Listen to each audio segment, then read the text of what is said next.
So the facial process.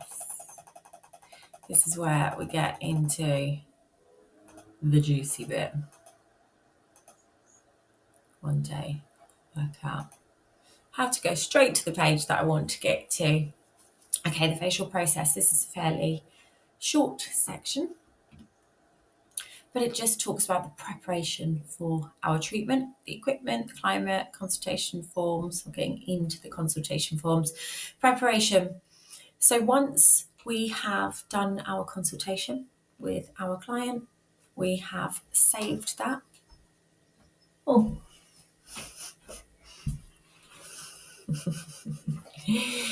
Good morning. Morning. Let me just pause this. Oh, bless him. I've been doing the 5 a.m. club so I could try and get all this recording done in the mornings before my children get out of bed. He's just gone downstairs to watch a bit of TV. So yes, obviously you've done your consultation, you've got your consultation forms filled out. You then want to set up your room. So make sure that your room looks clinical, it looks clean, it looks tidy. I mean, if you're doing a relaxation facial, you've got relaxing music on, you've got potentially candles or oils. If you are doing an aesthetic facial, then obviously it's going to be clean and clinical. There aren't going to be any towels, you're going to have more light. Make sure that the room is well ventilated and that it is comfortable for your client. The relaxing music when you're given a facial spa music is lovely and it really does help your clients to zone out. So client preparation instructions. Before sitting down on the couch, it's best to ask the client to brush through their hair because the scalp is included in a holistic facial.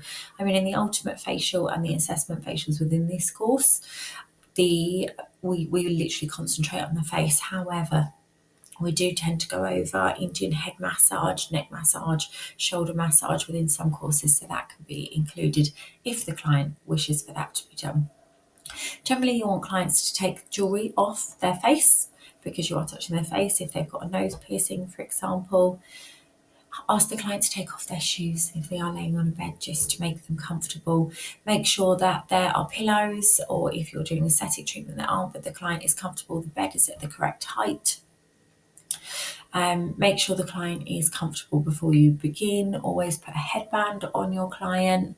Make sure your hands are clean before you start that facial. I mean, like I say, some practitioners prefer to wear gloves, some don't. Make sure that you are cleansing your hands during that treatment, and explain to your client what you're doing as you're going, and just check that they are feeling comfortable and that they are happy with the pressure of your massage.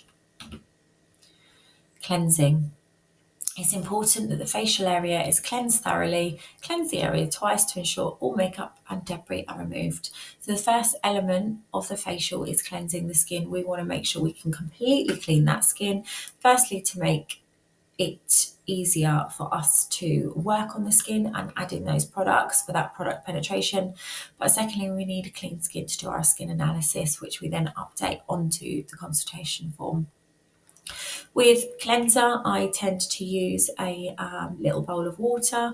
I'll take the cleanser out of the pot, pop it on my hand, rub it in, get a little bit of water and really work through the face with your fingers, picking up all of that makeup, all of that dirt, all of those oils. And then I tend to remove with cotton pads, and I'm always kind of going up in circular motions just to take that product off. Remember, we always want to lift the skin and not drag it down. Once we have cleansed, we do our skin analysis. We're going to take photos of our clients. We do another cleanse, and then we move on to extraction, toning, facial massage, gua sha, light therapy, depending on what facial you are giving your client. And then we do a mask and we finish. So once we've done our massage, our ice globes, our gua sha, whichever technique you choose, we always end with a mask and then our moisturiser. Masks are a beautiful addition to a facial treatment, and there are various masks that you can use. So you've got cream masks, sheet masks. Sheet masks you can get in variation of prices. So you can get your basic sheet masks for a couple of pounds, which are really good for kind of cooling the skin and adding an element of hydration. Or you can get your masks which cost around £20, £30, which really do give the skin that added benefit. Or you've got cream masks, which I personally love. Within our facials, we use the Evolve Bioretinol Gold Mask. It is beautiful, and we apply that with a brush, and then I tend to give a massage with the brush as that mask is setting in. After we've done the mask, we'll moisturise. You can use some eye serums as a little extra, and always finish with your SPF. Don't forget your after picture. Facial steaming. So next section will be facial steaming.